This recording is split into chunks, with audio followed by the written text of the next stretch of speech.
Ang tamang oras ng Diyos ay laging tama. Ginawa ng Diyos na maganda ang lahat sa takdang panahon nito. Ecclesiastes Talto 11. Naranasan mo na bang humingi ng isang bagay sa Diyos at magtanong kung bakit parang hindi pa dumarating ang sagot?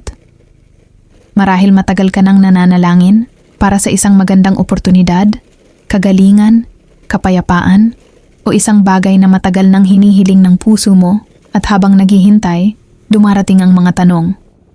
Diyos, naririnig mo pa ba ako? May nagawa ba akong mali?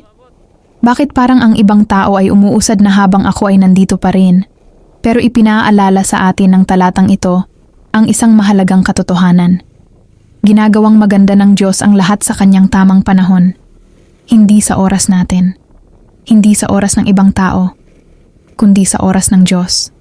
Dahil nakikita ng Diyos ang mga bagay na hindi natin nakikita, minsan, ang panahon ng paghihintay ay hindi kaparusahan. Minsan, ito ay paghahanda. Maaaring pinapalakas ng Diyos ang pananampalataya mo.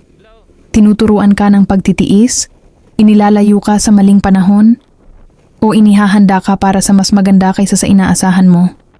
Dahil hindi ibig sabihin na tahimik ang lahat, ay wala nang ginagawa ang Diyos.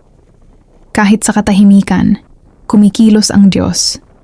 Kahit sa paghihintay, may layunin ng Diyos.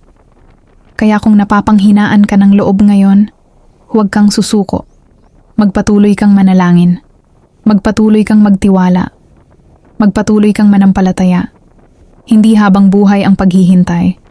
At kapag dumating ang tamang panahon, mauunawaan mo kung bakit hinayaan ng Diyos na maghintay ka.